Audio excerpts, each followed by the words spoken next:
Welcome to the CTOX podcast. This is the place to be if you're a technology leader navigating the fractional CTO landscape. I'm Marissa Brassfield, joined by Lior Weinstein, the visionary behind CTOX. Here, we cut through the noise to deliver actionable insights for CTOs at every stage, whether you're looking at your first five-figure client or actively building systems to scale. That's right. You'll learn principles, not just tactics, to transform your technical expertise into a thriving fractional practice. Let's dig in. Thinking about leaving your W-2 job for a fractional contract? It's not just about changing your tax status. It's about rethinking your value, your boundaries, and your leverage. In today's episode of the CTOX podcast, we unpack how to make the leap with intention, clarity, and control. Lior, always such a pleasure to record with you. Excited for this conversation today.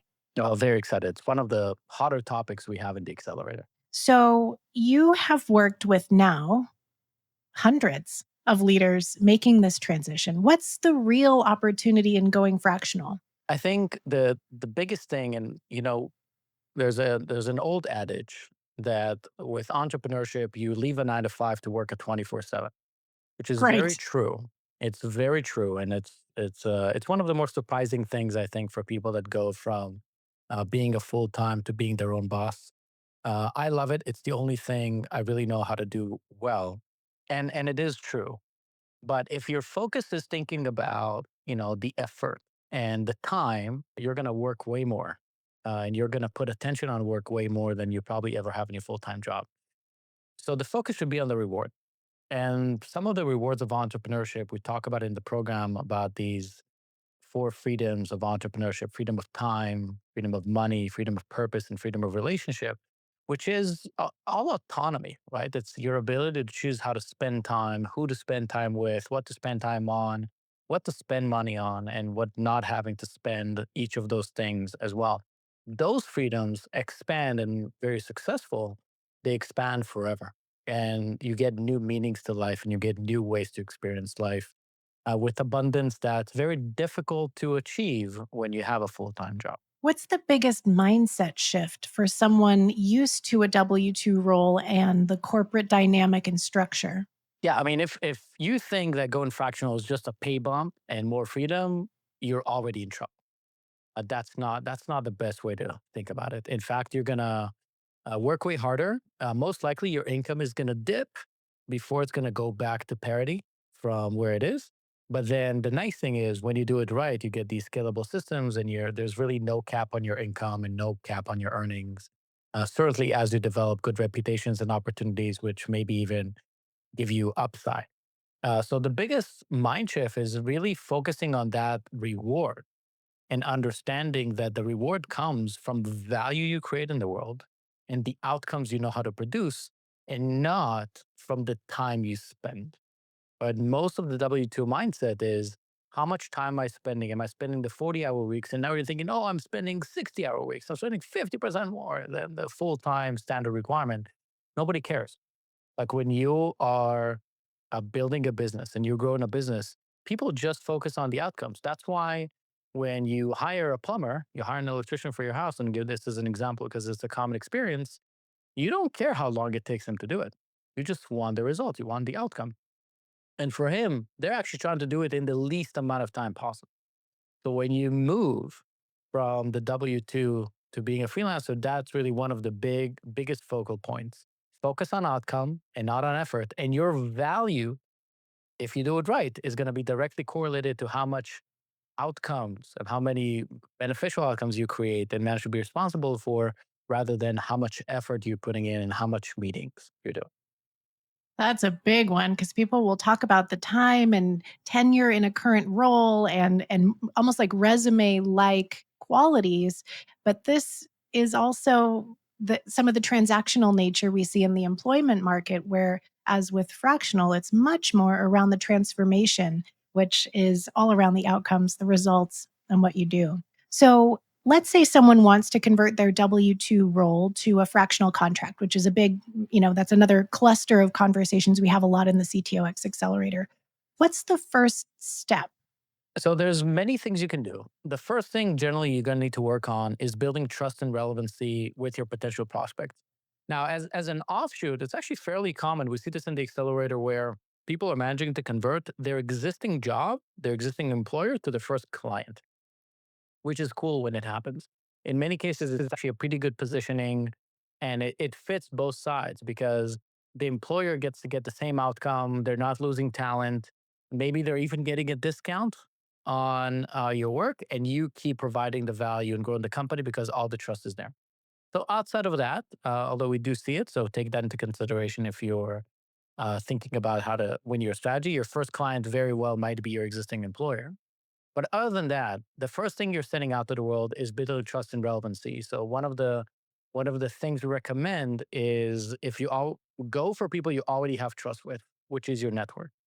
There are different forms of your network. We talk about it in other podcasts. We talk about it in the program, whether it's your personal relationship, like literally your family, your friends, your neighbors, your hairdresser, your dentist, whatever that is, and of course your professional relationship, people that you worked with in the past, account managers you collaborated with, maybe people you went to school with, and so on. So different areas you can tag in where trust is already there, so you can create that conversation more easily and you don't have to traverse also building trust. You just have to figure out if you have a right fit product or offer to give them.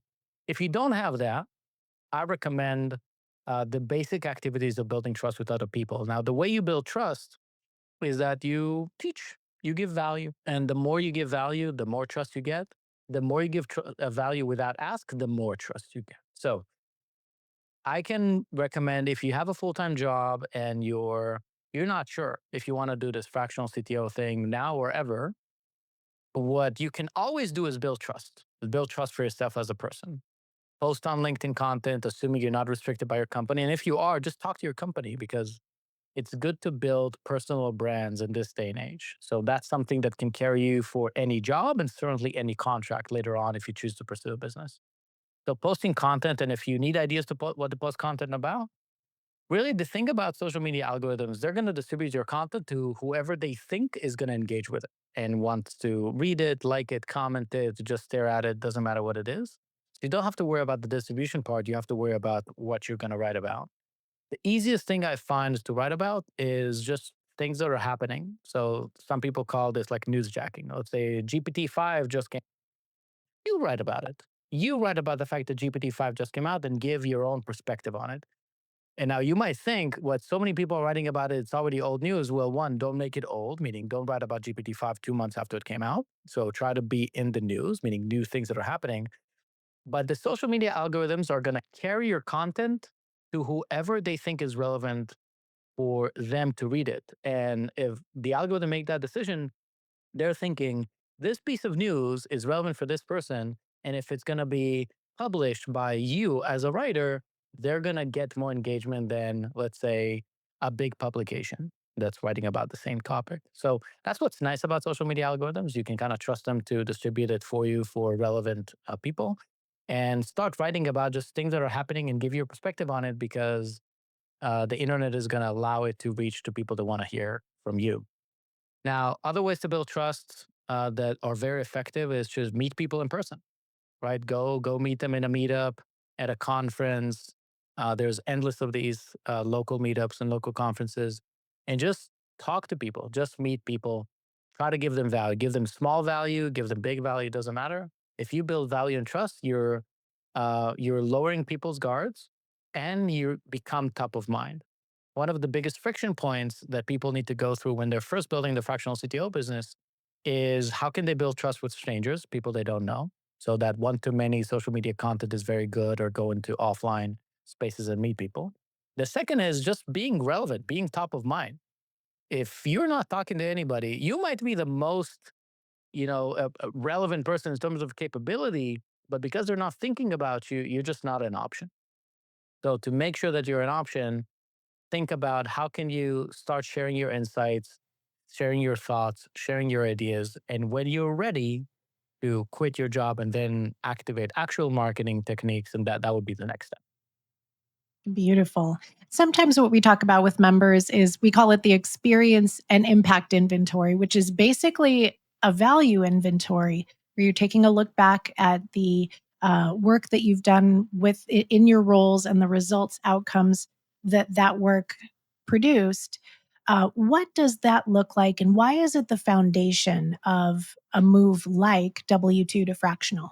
Most people in our program have had decades of experience and have run through multiple industries, multiple niches, multiple domains, different problems.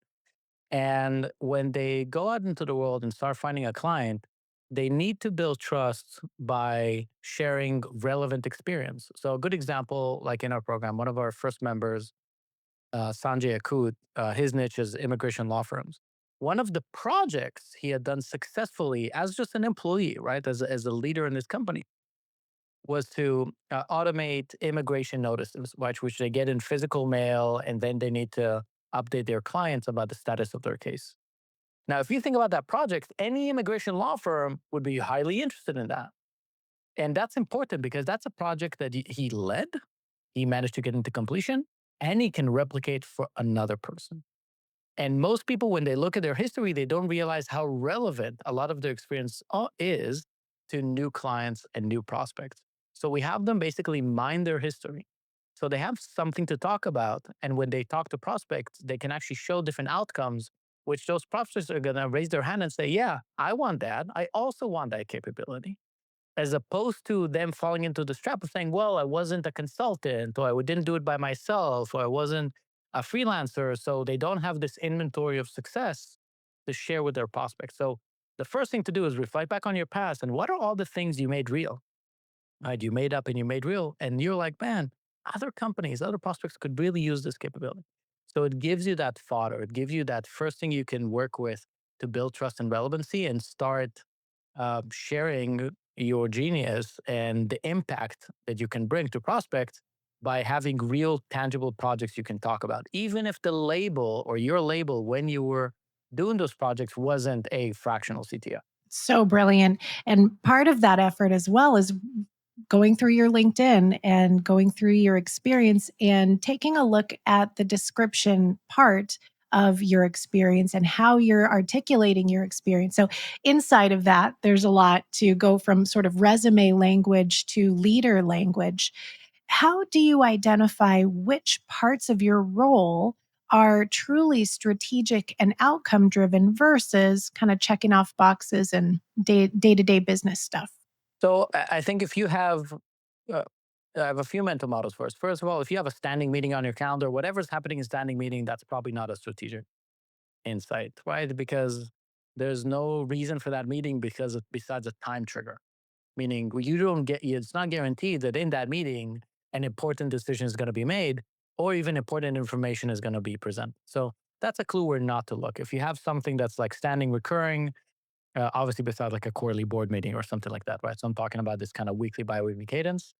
Um, and also anything that's related to hours. Like if you're like, yeah, I'm putting in X hours on this. Well, if you're thinking about it in terms of time, it by definition means it's not an outcome lens.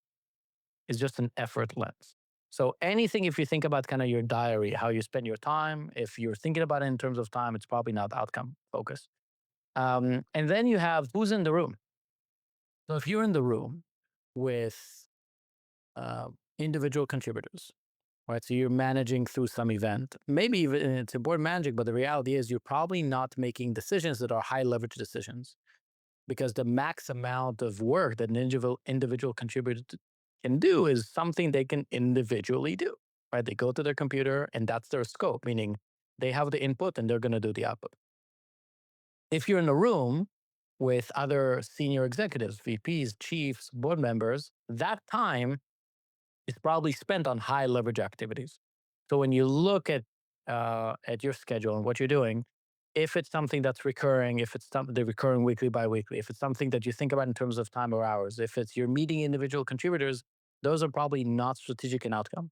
If you're in a room, if you're in a wider cadence, like monthly, quarterly, annually, and so on, and you're in a room with titles that are high leverage titles, then though whatever you're doing in those rooms is probably the strategic stuff that, as a fractional CTO, you will mostly get to do, as opposed to the day to day management. Beautiful. So let's put this all together. What does this sound like? How do you frame the conversation with your current employer to actually pitch the shift to fractional? Assuming your employer is amenable to it, the biggest frame we can suggest is focusing on outcome. And our line on this is I can give you 100% of this outcome for a fraction of the price, assuming, by the way, you're willing to go down. And if you're not willing to go down, just say, I can give you 100% of the outcome for just 2 days a week or less time or whatever it is, right? So instead of focusing on cost, if you don't want to change the cost. Now, um, most careers crash in this condition because they skip the single step that makes it work. And that's having that honest conversation with framing the outcome and not the effort.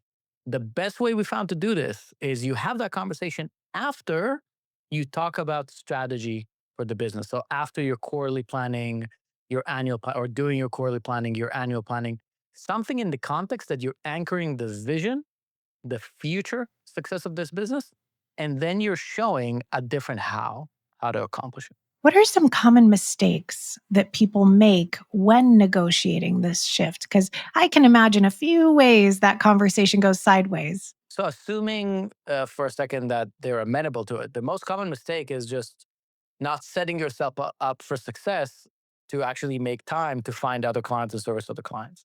So if you say something like, everything is going to stay the same, I'm still going to do the daily stand-ups, I'm still going to give you the weekly reports, whatever, then you lost purpose, right? So it's not the objective of the shift. So you're not getting the lifestyle that you're seeking for, and you're really not getting enough time. So the biggest mistake is saying everything is going to stay the same on the effort side. You really want to make it appetizing and saying everything is going to be the same or better outcomes. And of course, if you can just say better outcomes, that's better. So I would say that's one. Another one is not getting buy-in from other executives. It's very important, especially in a team. You want to get like unofficial buy-in from other executives before you get it from the decision maker, if you can. Now, if you choose to go to the decision making first, that doesn't matter. You still need to go to the other ones, because what you don't want to do is having the decision maker pitch this new modality to other executives, because they're not going to be able to pitch it right. They're not going to have full context. They don't care about you like you care about you. So just manage the fact that if you're an executive right now and there are other executives in the decisions, you should have one on one with them either before the decision maker conversation or after, but it still should be you explaining it and not someone else. Another one is just talking comp. I don't necessarily think you should discount your rate or your salary because you're very focused on outcome. If that comes though, don't don't do axe level, changes to your rate. Don't just say, "Oh yeah, 50%. I'm gonna take 50% compensation or whatever it is." Because again, if the focus is right on outcome, you actually don't need to change the compensation at all. And some pawns, some easy gives on compensation is equity, stock, or whatever it is. The working assumption is if you're even considering it, you probably don't want to tie yourself full time to this company anyway. So it's better to kind of say keep the cash, lose the equity, for example. Or if you really care about the equity, take half the cash and keep the equity, as opposed to, you know, slice the equity by half and slice the cash by half. The buy-in is probably one of the more important things. What we usually see friction points is like buying with the CFO or controller, like that kind of an executive. So you really want to get their buying first, and the way to get their buying is the money piece, right? Because they care about cash flow, so that can help quite a bit. Other than that, I guess last thing is competitive framing. In many cases, this question about competitors comes. I generally recommend don't compete at all. Don't just go to another company that's servicing the exact same clients, the exact same product. That's actually very rare. So because most of the fractional CTO opportunities live in the small to mid-sized market, a good quote unquote exit or transition is going to be, yeah, I'm going to service other clients, but they're not like our clients. Let's say if you're actually servicing the same kind of company. Let's say you're a software engineer, you work for a software engineering company and you want to go to small businesses that otherwise you would have sold as a software engineering company. So you're not serving the same clients, or you're working with companies that serve a different segment of the market, like smaller clients, bigger clients, or so on. So just be mindful for the competitive pitch and find a way to describe how, from a positioning standpoint, it's not going to be competitive. Or maybe in your particular industry, it's not relevant. Like you can have a single MSP that sells to a bunch of hospitals and it's not considered competitive, right? So it depends on how you're building up your career, but just be mindful for There are questions around competition, there are questions around availability, and there are questions around compensation. Well, I love that you brought up some compensation things to look out for because another one, and it's sometimes a trap or a grenade or a landmine. I don't know what the right war analogy is, but it is certainly an unpredictable part of this. Where let's pretend the response is, okay, well, let's take your salary and convert it to an hourly rate. What do you do when this happens? Yeah, you have to refocus the conversation on outcomes immediately. Immediately. You don't want to be paid on hours. One, tracking hours is a pain. You don't want to be paid on hours. You don't want to report hours. The challenge with the hourly conversation is that at the beginning of the month, you're anxious because unless you put in the hours, you're not making any money. And at the end of the month, they're anxious because it's a surprise bill. They don't know how much they're going to pay. And they're really, really hoping that though, the 10 out of the 40 hours you build weren't just like staring on people at Zooms, right? So refocusing on outcomes and retainers, and just say like for me, for example, when that conversation comes, as the hour comes, I say no, no, no, it's fixed price, it's retainer, and then they ask, but how many hours do I get? I say unlimited hours. Why do I say unlimited hours? The only question that they're asking, the only reason why they're asking that question is they're trying to do math. Right? They're trying to take the $10,000 a month pitch to 20 hours and say, man, $500 an hour is so much, right? And so again, they're focused on effort, focused on cost, not focused on value and outcomes. So I say unlimited hours. One, because you can divide by unlimited. It gives you an error. That's one. So their brain kind of gets stuck. The second is it makes the point that I say, whatever is needed, I'm going to be there. If suddenly we need to work weekends, if suddenly I need to fly to the client, that's exactly what's going to happen. And that's what I focus on. That's what I reframe on. I don't say the other stuff that sometimes I forget that you're a client. And a whole week has passed and we hadn't done any. I hadn't given much attention to the client, which can also happen. So it can have the week that I'm like, man, my entire life is this client, and then there can be weeks that I'm like, oh right, I should check in on how the systems are working. So focusing immediately on outcome and effort sorry, on outcome and value as opposed to time and effort. Very, very important because you're going to just find yourself in an anxious position trying to rack up the hours. And they're going to keep trying to measure those hours to make sure that they got the value out of them. Yes, and it's a great point on focusing on results and outcomes because part of what they're also listening for is all right, what's the scope, what am I getting?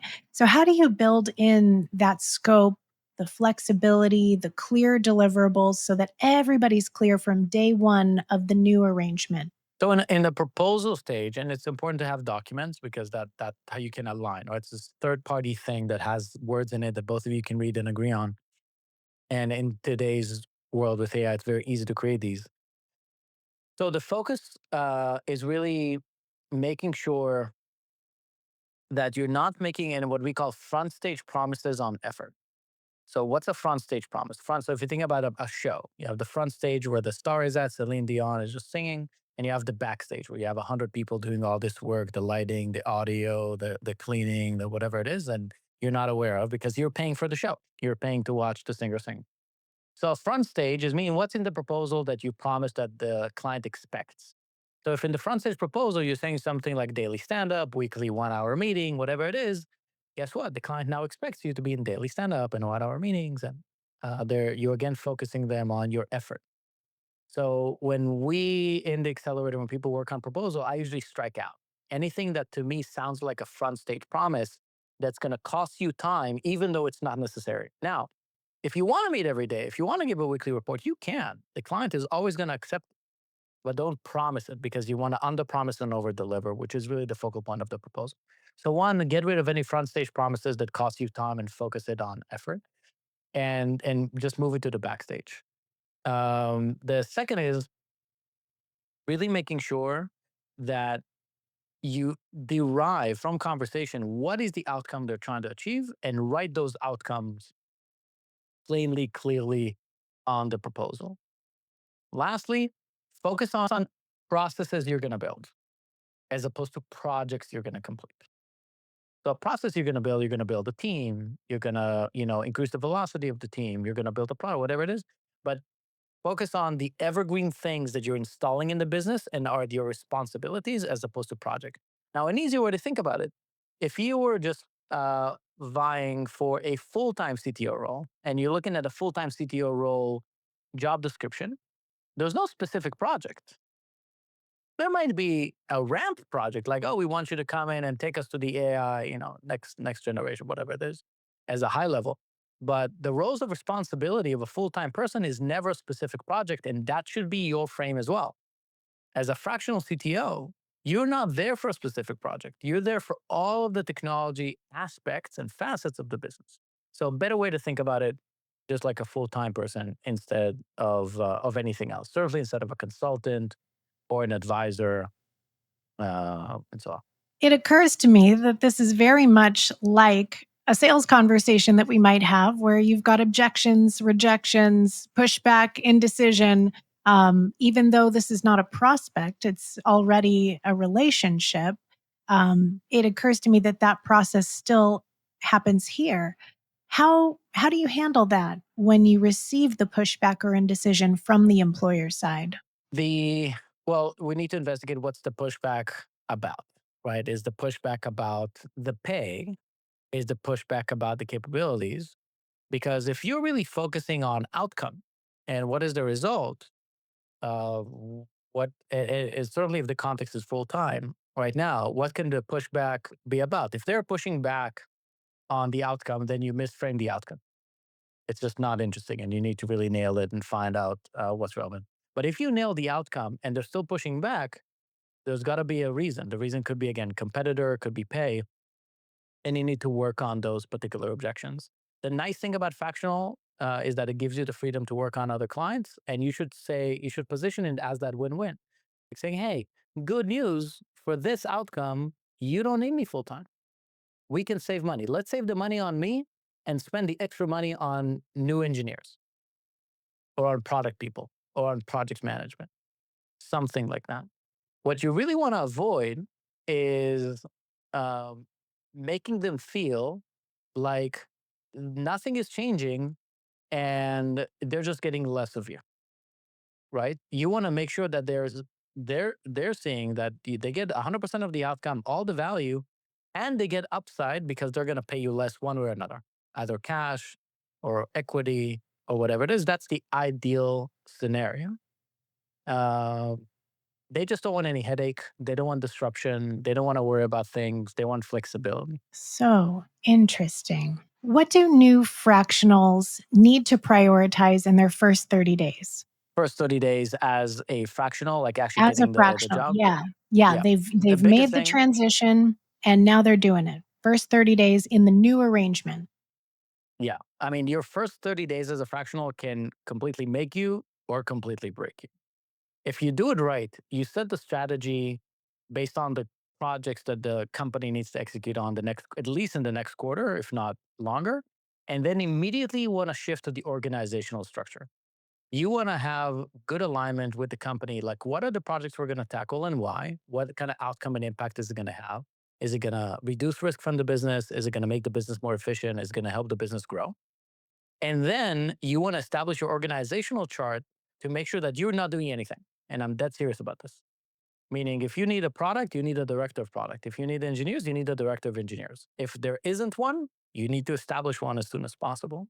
And once there is one, then you need to build a team under them or at least move around the team so there's a team under them. So if you have the list of projects in that first 30 days, which you learn from the priorities of the business, and then you get the organizational structure of kind of saying, here's the team and or here are the roles that we need. So we need to hire to fill those roles.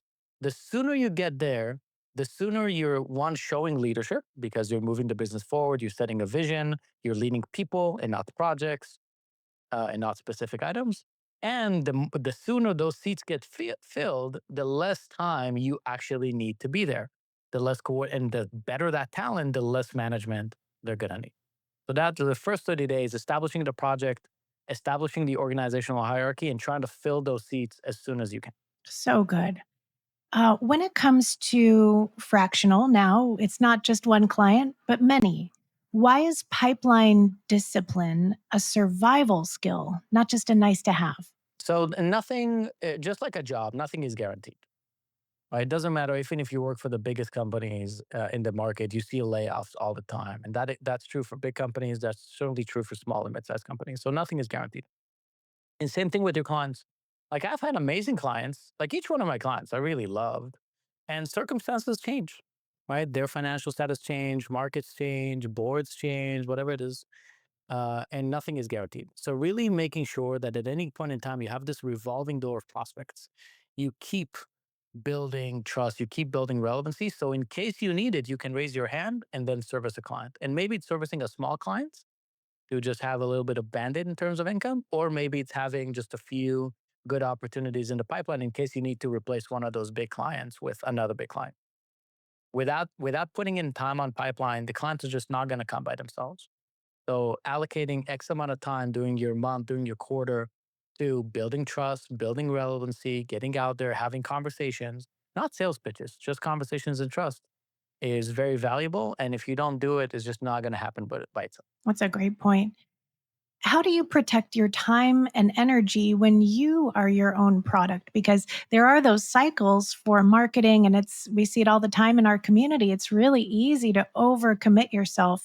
One of my favorite tactics is I use a calendar link that integrates all of my calendars. So my personal, my professional, and I also use it to book when I can. So that calendar is already set up with the time blocks. It has like my lunch breaks and has family time and workout time. And it has like by default, I don't take meetings before a certain hour or after a certain hour. So including myself and for my team and for partners, for clients, I tell them, hey, book the calendar. If you don't see a slot, let me know. I'm always flexible. Right? Let me know. But in case you do, just book it through there. And 9 out of 10 times, people just use that calendar just like I do. And then you're really protecting yourself from yourself by pre blocking your calendar and making sure that everybody uses a calendar link that integrates all of the stuff you care about, all of your other priorities. That's a great tip. I just love when we get to do that because um, you get out of your own way and then you decide which days are important to spend with the kids or pick them up from school or take your breaks, take your walks. You can really build that in. Or maybe there are only certain days that you take calls, and all of those things you can pre configure so that you don't have to be the one saying, oh, I don't take calls on Mondays. I'll connect with you next time. Let's talk about long term success. So, what patterns have you seen in successful versus struggling fractionals? The successful ones are ones that take action, like a biased action. If you're spinning in place in your head, you're not making any movement, you're not getting any traction, you're not getting any feedback, and you don't know what to improve and how to improve. Like I would say, if somebody joins the accelerator, and this one we have hundreds of videos and spreadsheets and GPTs and whatnot, and they're claiming with pride, 4 weeks in, I've watched all the videos and almost done, and I did all. I'm like, that's please don't do that because education without action is entertainment. And a lot of the content in the business world, not just us, so this is also like business books and videos and courses and workshops and networking groups, whatever it is. Again, education without action is entertainment. You're just wasting your time. So if you learn something, go and act, go and do something. That's by far the biggest differences we see in the accelerator between people who get success. They're action oriented and they're also not stopping and they're not giving up after like an hour or two of work. Like if you, let's say you're starting to do LinkedIn prospecting, which nobody likes, nobody loves. Okay. It's this, nobody likes doing it, but that's one of the ways to find people to talk to. And you're doing it for an hour and you send 20 messages or 5 messages, doesn't matter. And then you stop. I'm like, why did you stop? There are so many more hours to the day. And I find myself in these conversations sometimes where I would speak to someone and they would tell me, yeah, I've tried LinkedIn and, I got a few messages. I'm like, oh, great. How, well, like, when did you do it? Like last week on Tuesday. I'm like, great. How many messages you sent? Like 20. Like, awesome. How much responses did you get? Two. I'm like, great. How much time did you spend? 2 hours. I'm like, okay. Can you spend 20 more hours? You can just spend 20 more hours doing it and then get 20 responses. So just reflecting back that action is how you're going to get traction.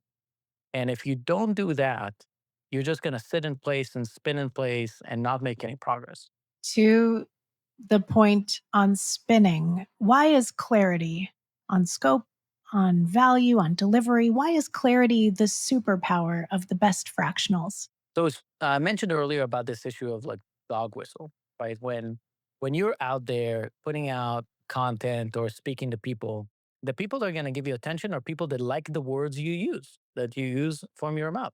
And the more relevant it is to their situation, the more likely it is for them to trust you and think you're relevant and then connect with you and contract you. So the more specific you are, the more relevant, the more you pass through these relevancy gates. If you come to somebody that's a CEO of a $50 million revenue company and you come, yeah, I have 25 years of experience. I've done all these things in AI and cyber and manufacturing and software and mobile, whatever it is. None of these things feel like they're relevant to them unless by chance one of them was. But if you come in and say, and you know that they're manufacturing CEO, or you don't know, but this is how you're going to attract them. Yeah, I've been a fractional CTO for 25 years. I work with manufacturers, 20 to $60 million in revenue that are trying to grow to 80 and 90. And I specialize in AI stuff. The manufacturing CEO of that size that wants to AIify their business is going to hear all that and going to say more, please. So the more specific you are, the more clarity you can give, the higher right fit client, higher attraction processes you'll have for the right fit clients. So good.